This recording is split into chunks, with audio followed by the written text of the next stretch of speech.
bit of class here of the first variety, the first class, Victoria, Queensland. In another edition of Twisty's Cricket Career Mode, which is basically a podcast where he talks shit about the world. Love to see it. We're going to bowl first. So let's kick off here. Queensland 6 for 141. My first opportunity with the ball will come now. There's not a heap of turn there, but there is still a little bit of movement going on the pitch. It's obviously day one, and we're bowling here to Jack Wildermuth. He's really trying to generate some pace. This does feel like quite a slow wicket, run rate being 2.9. A little bit of spin obviously happening. That into his pad. And got ball there. And like, I know everyone, this career's been a bit of a slow burn comparatively to some of the other career modes we've done. It's taken a little bit longer to get selection in terms of other other competitions around the world. We're up to video number 40 now for the series. And if I look back, let's actually have a look back here at what was my previous series and how long it took me to get to sort of anywhere else. So in my previous career, it took 16 videos to get picked for like one day first class as part of Australia, as in like the domestic league. And then when did I sort of make a debut elsewhere? Actually, I made my Big Bash debut in episode 36. So that is a lot quicker than obviously this time around. And then I think I did Big Bash, Pakistan Super League, and then County Cup later on. So there was a lot of sort of selection that happened around the like 40 to 50 mark. That was a nice bit of turn. So really, that's what we're pushing towards, is like is getting selected for a lot of those things. And unfortunately, I think what's happened in this game compared to the other ones is like it's just taken a little bit longer to get through each season. Or as in, I might not have been as like prominently in the selectors' minds at the end of each sort of season. So we just sort of missed the window of selection for a lot of the other competitions. So it does mean, you know, lots of first-class games, lots of one-day games. For Australia, that is a nice one. I mean, for Victoria in the Australian Marsh Cup and the Marsh Sheffield Shield, that's a couple of really good balls in a row. 6 for 151. Oh, it's actually quite similar in terms of timeline in terms of how many videos it took to get selected for the State League, which took me 19 in this series. So it's only a couple of more videos than the last one. So that's actually not as bad as I originally thought. I thought it was a little bit longer than that. Nice bowling, that. Gee, they're 8 down. When did that happen? When did those wickets fall? I wonder if this summer, like, Australians will suffer from cricket fatigue a little bit. And I say that because this has been a very, very busy year, like, of Australian cricket in the off-season. Because, like, we've had the Ashes this year in sort of June, July. You've had the... Then you've obviously just had the One Day World Cup. There was a couple of series there, like very, very prominent series. Even prior to the Ashes, we had the World Test Championship final. And then obviously we're coming off this big high of a World Cup win. That's not going to carry to the man down there, just the one. So that'll end the over. I'll continue the discussion in the next one. So I do wonder if people are going to get to this summer and they'll be like, well, I've seen the best cricket out of this Australian team already this year, winning the World Test Championship, retaining the Ashes and the World Cup. And now they're playing a couple of bilateral series against Pakistan and the West Indies, which on paper, anyway, you know, would expect to be fairly one-sided going Australia's way. And that's just given, obviously, the history that Australia have had winning those types of series in the past at home. You know, in the past 10 years, really the only team that has challenged them at home has been India, which is like both good and bad. Obviously, people love winning, which is great. Winning is great for everyone, except if you're not winning and you're losing.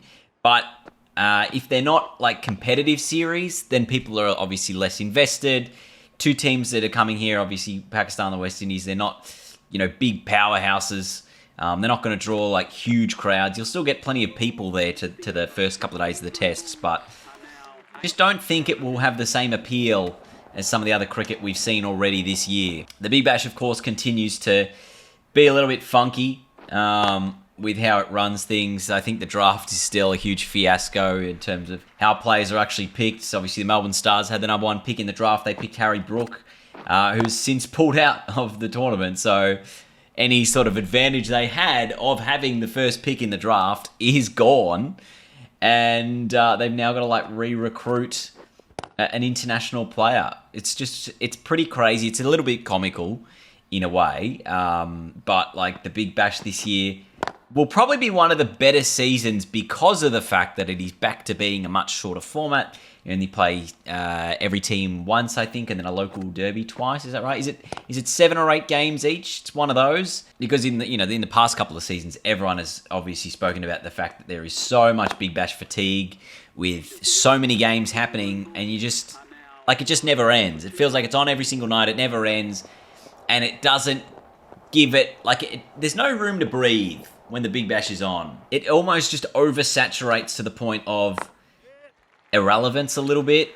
So hopefully this reduced fixture will help give it a bit more appeal back and people can be invested because every game is worth so much more, given, you can probably only afford to really lose 2 or 3 to be able to make the finals, especially still with the top 5 system, which is good. Just make the finals games more interesting. This will be the last over I bowl myself because it's last over before the new ball. And we've got the wicket. So well done to us. Love to see it. Finish the innings off with a bang. And we've done a lot more outside edging the last day or so since that new patch. I think it certainly has helped the spin quite a bit in that regard. So Queensland now for 210. And we can get stuck into the second innings with the bats. Geez, 3 for 240. Pretty good time to come to the crease when you've already got an advantage and you are just about to push that as far as you can. 650s and 100, high score of 105. Xavier Butler coming in. Again, we think this is going to be a slow wicket, but our run rate as a collective team is 4.36. I think that's actually pretty good in terms of actually, being able to score quite quickly. So let's see how we go today. Bartlett, first ball. Oh, run.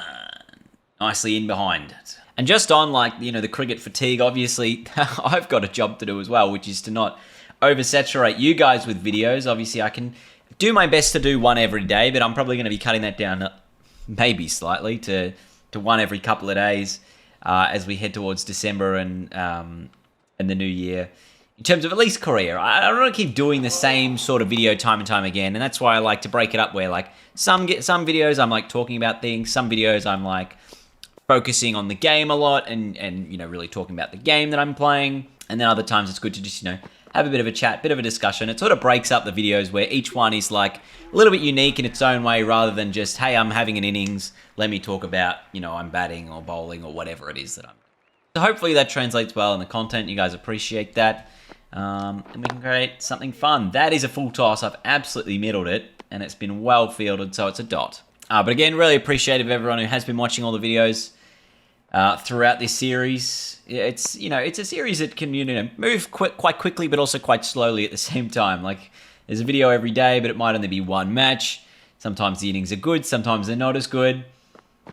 Gotta work with what we got. That is a nice shot. It was shaping back in from Wildermuth. I have punched it down the ground for a boundary to end the 57th. 3 for 249. And that's the end of the session. Lovely for me. This is literally the one highlight. Just the one shot. Plenty of time here at the crease. Obviously, it's only day 2, I think. Is it only day 2? It is only day 2. It's just after lunch on day 2. So we got plenty of time to work our way into the innings. Do whatever we like. Hit some shots when they're available to be hit. Leave the balls when we want to leave them. And, have a good day. Tell you what, everyone. I'm excited for this weekend. Oh, edged. I played that super early. Doesn't carry. I'm lucky for that. As I said, the pitch is a bit slow, so it's definitely going to be dropping short if I am playing it like that. That's much better. 3 for 251. I'm very excited for this weekend, everyone. As I said it before where I nicked it. I've got a double party weekend. Oh, that's a wide. That's really well done by the keeper because that ball was so wide. And what I mean by a double party weekend is party on the Friday, party on the Saturday, which will blow over into the party on the Sunday. It's an overnighter, the Saturday party. So it's like a triple party weekend. And I don't normally do that. I don't normally have lots and lots of parties or adventures or long-term things like that, where it's like, you know, a full-on event. Like, my weekends are generally pretty busy. I work a lot of weekends, so that sort of rules me out of social events. If I've got work going on, or if I'm not working and I've got time, I'll probably make a video anyway. I'll probably be recording a video, so I'm still kind of working in that way. And that does make it like tricky for me, I think, sometimes to like, be able to see like my friends and things, because especially if like they work 9 to 5 during the week and then you don't really work those hours, but then you work the weekend. So then when they're free, you're not free. And when you're not free, they're free. You know, it can be annoying. It's good, like, though, especially I think that's one thing about like video games that is really good, is like me and my friends are so social playing games together. Even if we don't see each other for a couple of weeks because of work and whatever, we can still jump on and play like an hour of Fortnite together, or an hour of Call of Duty, or whatever it is that we're playing, just to sort of catch up and talk shit and whatever, which is just a really good thing to have. Because I'm not sure if anyone else has noticed this, but especially like because of lockdown, there's a lot more people who aren't leaving the house as much anymore. That's a great shot. That'll be 4. Especially during winter, they just don't want to like go out and socialize and have fun and enjoy themselves. So I think certainly whatever way you can do to keep with your friends, keep tabs on them, keep them social, is always good. Because time spent with other people is always, well, not always, but it a lot of the time is a lot better than time by yourself. You get to enjoy yourself a bit more. And you get to learn from other people, which is exactly what I've been doing a lot this year, is trying to learn from other people. I've tried to meet lots of different people, and I feel like that's had a pretty good effect on my year, you know? Let's see how much other people help my innings. Currently 9 from 22. No run there, lad. Not a chance. Another one straight. Another one that is just worth the single. All right, well, no shocks where this is going to go. It's going to go the offside. Oh, yes, and I've got it through the gap. They are better at bowling in the fields, which I think does make it a little bit more predictable. Because obviously we've got a stacked offside field here, so I'm waiting for that particular ball which he just bowled, which was a little bit more over-pitched than some of the others. And that's a straighter one, so we'll just work it away for the single. This has been a good innings. I know it's only 15 runs, but I feel we know what we're doing. Up and over. And is it 6? It is 6. I could not see the ball. I lost it in the air. Must be something in this patch where you just lose the ball. It just like goes out of render distance or something. Because there's been a few times I definitely haven't been able to see it. And then right in behind that one. 3 for 286. Oh, punched off the back foot, man out there. Stops it. Oh. 3 for 286 after 66. 287, sorry. Up and over again. With mid-off being up, I will happily take that on and find 4 runs. That's the 50 partnership as well coming up. Up and over the offside. It was just a bit full and wide, and I've taken advantage. Hit it to the boundary. Nisa not happy with it. Look at that. Quality. Crisp noise. 1 bounce. Buried in the grass. How about short ball? Oh, it wasn't short, but it was straight enough. Worked just for the 1. An edge and a boundary for Matt Short, and that's 50. Matt Short with a 50 here off 81 balls. Woo! Tight leave. What do you reckon this is going to be, a short ball? Strange to the field that that's where it would have gone. Like, I was looking at the field and going, oh yeah, this will be a short ball for sure. Instead, I'd gone through the covers for just the 2 runs. Again through the covers. Again, more runs. Again, probably just the 2.